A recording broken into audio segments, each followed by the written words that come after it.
Hi, I'm Dana, and I thought that today's video was going to be a really fun vlog. I thought I was going to show you me getting ready to go to Manchester and going to Manchester, meeting up with an internet friend and what we did and travelling home. It was going to be absolutely top. And I very quickly realised in the morning that I was shaking and very, very anxious and felt very sick and very sweaty.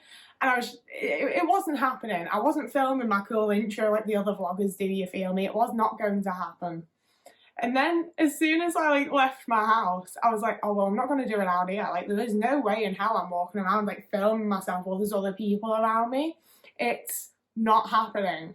So I've got a bunch of little clips and bits that I'm going to put in that are really fun. I did film some stuff, it just isn't me. You have to look at other things other than my face, unfortunately. So I thought rather than having a really short vlog of me voicing over, it would probably be best if I actually approached the issue that stopped me from vlogging, which is travelling when you're an anxious autistic person. Obviously not all autistic people are anxious and not all anxious people are autistic, but I'm both.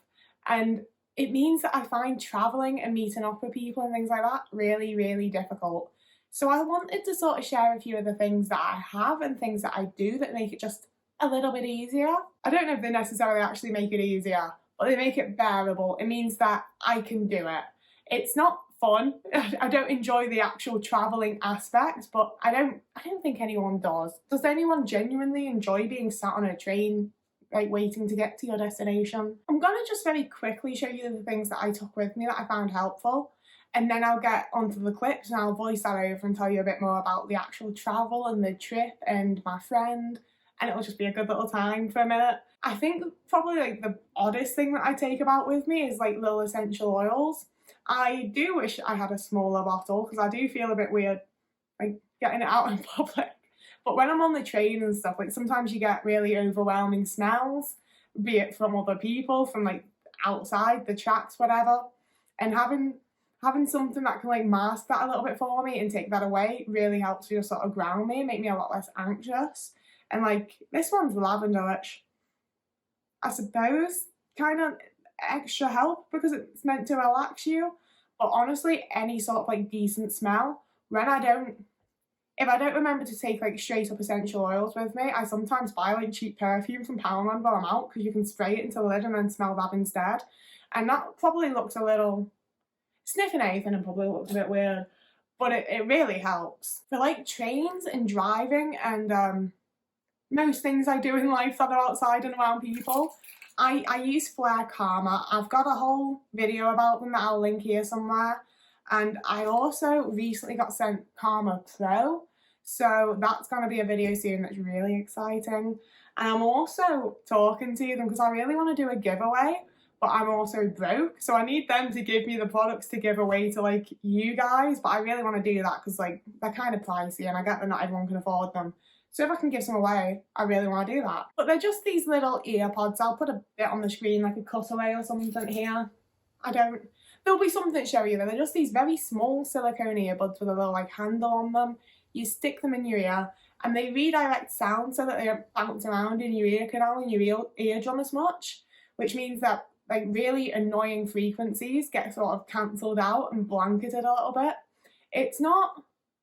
It's kind of a very minor difference that makes an absolute world of change. They're absolutely incredible. I can't say good enough things about them. And this is where we finally get on to my montage. Because the other thing that I've been using, especially while travelling, but honestly a lot of different times and places in life, is my little Tangle thing. This is basically a toddler's teething toy, I think. I got it in the works years ago for about £3 or so, but you can definitely find them online. And personally, I do a lot of stimming with my fingers and stuff. But when I'm especially anxious, that just doesn't really help an awful lot. And the Tangle really, really does. Even just now when I'm not anxious, it just feels so good to play with. I really like the way you can wrap it around your fingers. You can get really big ones, which some people might prefer. But for me, these little ones sort of fit around my fingers and thumbs really well. And it's just really calming and soothing and grounding. Now we're going to get into what the trip was actually about. So I got the train to meet Hassan at 9 a.m.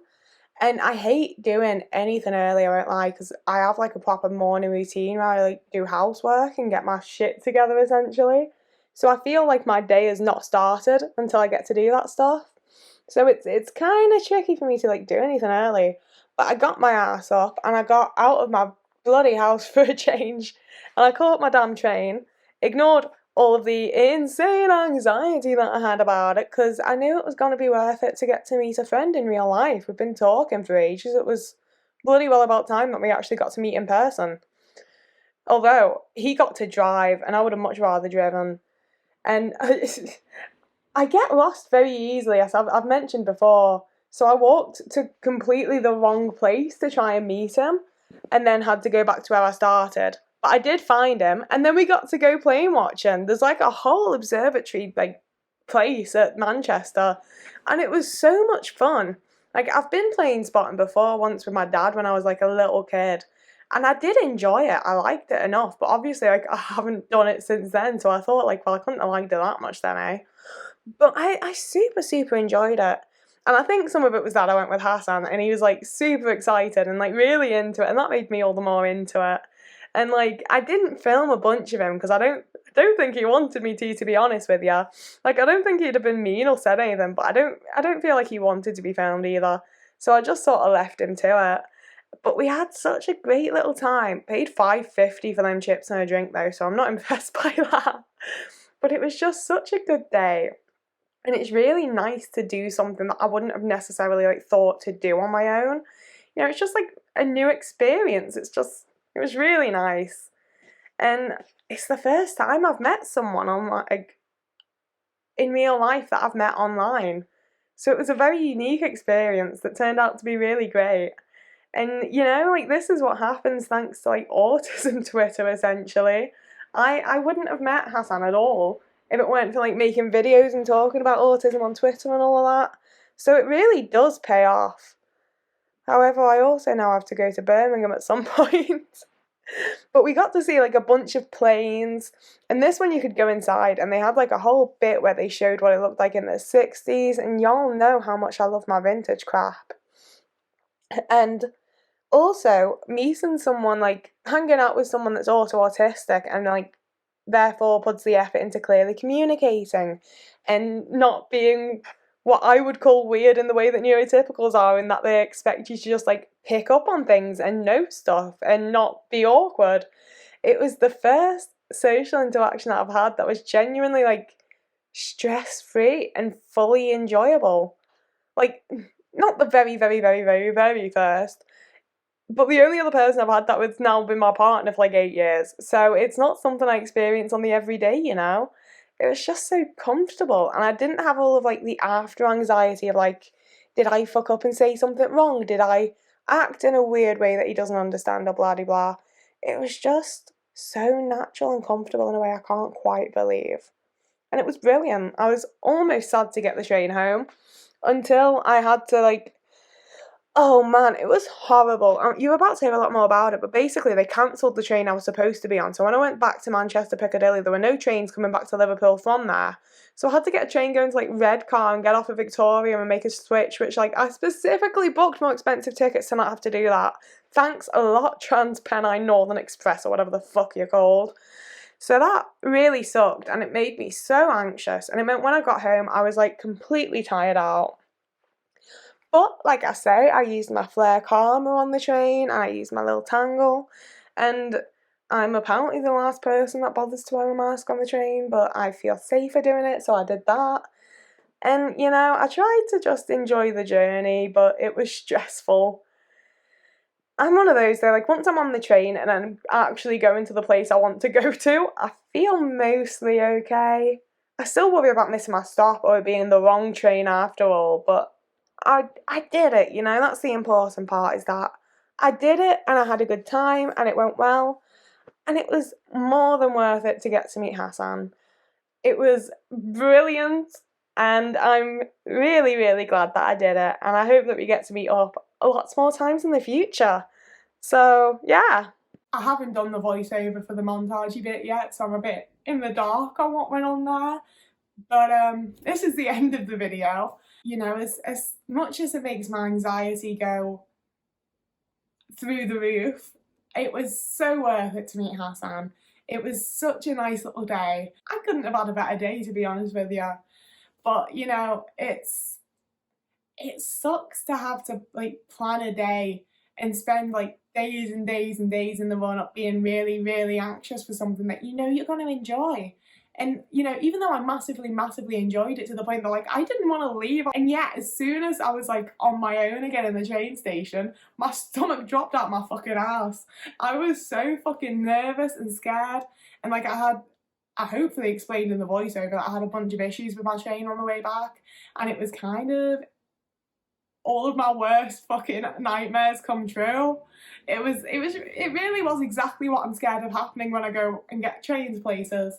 So I love that that happened for the first time I've gotten a train since 2019. Like I say, like even with the return trip being the worst, it was a great trip and it was so worth doing. I'm so glad I did it, and I'm definitely going to do it again. I think the point of this video is sort of just, you can still do it all, you know, whether you're autistic or some other neurodivergency, or if you're just an anxious person or whatever, you know, we can push ourselves to do things and we can enjoy them still. You might have a few hours of being like sweaty as heck on a train and shaking or whatever, but if it's something that's worth doing, it's worth doing, you know. And it's not gonna work every time, don't get me wrong, like, it's all very well sat here like, push through, push yourself to do it. There's been times when I've booked like full-on gig tickets that I've paid like 30-40 quid for and still ended up not going because I'm so anxious. It doesn't happen every time. Sometimes things are shit. That's life. Sometimes things are fucked. But it's worth the try, you know? Maybe you don't get to actually do it. Maybe this time you're too anxious. But you got that one step further than you did last time. And maybe next time you'll get one step further again. And each step gets you somewhere. I feel a lot like pushing myself to do the things that I want to do constantly builds like my confidence and my knowledge of myself and what I know I'm able to do. And that means that when I have to like do something that I maybe don't want to do so much, it's easier. It's already difficult to force yourself to do something you don't really want to do. Add to that being incredibly anxious about doing the thing and the whole thing fucking sucks. But if you know that you can do it, if you know that like, I'm going to feel a bit of anxiety, this isn't going to be my favourite experience, but I know I can do it, it's a hell of a lot easier to get yourself to actually do it rather than chickening out. Which, you know, like I say, it's valid to chicken out sometimes too. If you've made it this far, thank you very much for watching. If you're not already, it'd be lovely if you wanted to subscribe.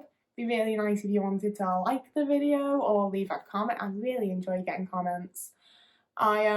As I've said a million times, I still really struggle to fucking answer them.